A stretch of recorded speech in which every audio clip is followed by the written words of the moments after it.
आता राज्यसभेची निवडणूक जाहीर झालेली आहे आणि एक उमेदवार आपला निवडून येतो, काय भूमिका असेल? निश्चितपणे अजूनही आपल्याला माहिती आहे आत्ता तरी आपण पाहताय सगळे जे काही आहे जे आकड्यांप्रमाणे असेल ते शिवसेनेची सीट आहे आणि निश्चितप्रमाणे त्या दिशेने महाविकास आघाडीमध्ये चर्चा होईल. मे महिन्यामध्ये यांच्या नावाची चर्चा आहे, तर तुम्हाला वाटतं शरद पवार अजूनही काँग्रेसमध्ये बघा तुम्हाला सांगू नाराजी का आहे? अजूनही कुठेही अधिकृत चर्चा झालेली नाही. आम्ही प्रेसमधून ऐकतो पण ही सीट आत्ता तरी शिवसेनेची आहे आणि चर्चा नेत्यांच्या पातळीवर होईल. नक्कीच ऐका आत्ता कुठेही गोंधळ नको म्हणून मी परत एकदा सांगतो. अजून ह्या सगळ्या काही ज्या चर्चा आहेत ह्या बाहेर अफवा आहेत.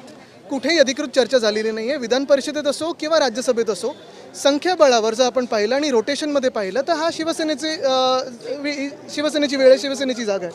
पण मग यासंदर्भात मे महिन्यामध्ये उद्धव ठाकरे यांची देखील विधान परिषदेची टर्म संपती आहे. सर पुन्हा एकदा आपल्या माध्यमातून दावा करण्यात येणार आहे. बघा आत्ता मी जसं सांगितलं संख्याबळावर दोन्हीकडे महाविकास आघाडीमध्ये ह्या वेळेला शिवसेनेची सीट आहे.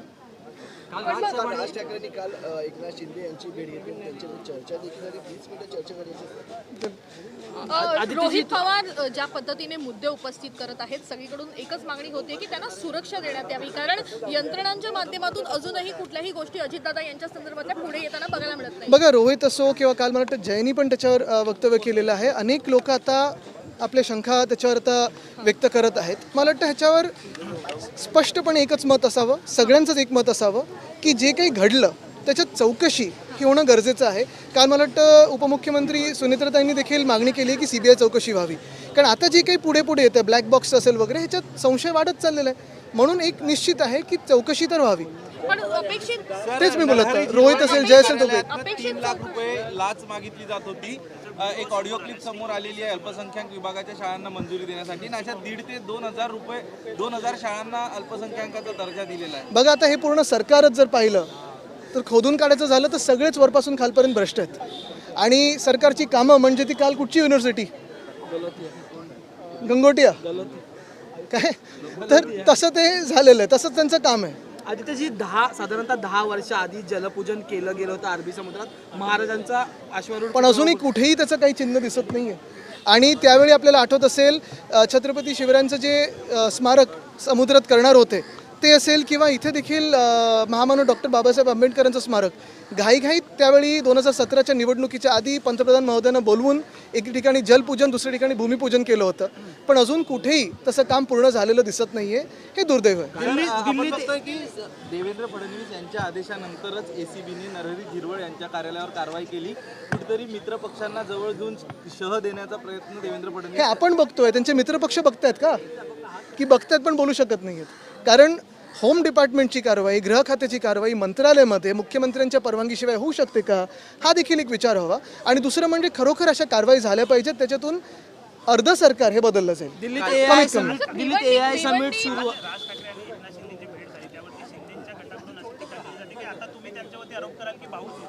सर भिवंडी महानगरपालिकेमध्ये सध्या गोंधळ जो बघायला मिळत आहे त्याच्यावरून काय सांगाल, कारण भाजपचाच एक गट नाराज असल्याचं बघायला मिळत आहे. भाजप आणि काँग्रेस मला वाटतं एकत्र आले ना तिथे. अनेक ठिकाणी भाजप आणि MIM असेल, भाजप आणि काँग्रेस असेल, हे एकत्र आलेत. म्हणून हे दोन राष्ट्रीय पक्ष आता युती करतायत का एकमेकांसोबत, हा देखील प्रश्न एक आहेच. दिल्लीत AI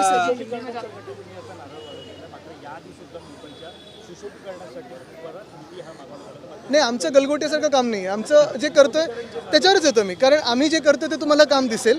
ह्या आधी आपल्याला कळलं असेल मध्ये एक मीडियाचा पण रिपोर्ट होता की 99% फंड हा सत्ताधारी लोकांकडे गेला. मग त्याच्यात कोण लोकप्रतिनिधी होतं की नाही हा एक वेगळा विषय आहे. पण त्या 99% फंडातून सगळा जो काही सुशोभीकरणाचा फंड होता, मुंबई तुम्हाला खरोखर सुशोभित झाल्यासारखी दिसते का गेल्या 3-4 वर्षामध्ये? कुठेही एक रस्ता पूर्ण झालेला नाही आहे. सुशोभीकरणात मला वाटतं 750 कोटी वापरले गेले. अनेक ठिकाणी नुसतं रंगरंगोटी तिकडेच परत झालेली आहे. म्हणजे जिथे चांगला रंग दिला होता त्याच्यावर परत दुबार रंग चढवलेला आहे. हे असं डुप्लिकेट काम डुप्लिकेट सरकारच करू शकतं. म्युझिकल कोस्टल रोडवर ब्रिज कँडीचे रहिवासीच आता नाराज असलेले बघायला मिळत आहेत नॉईज पोल्युशनमुळे. ठीक आहे, मी तर तिथे मला माझ्याकडे अजून अधिकृत असं काही आलं नाही आहे.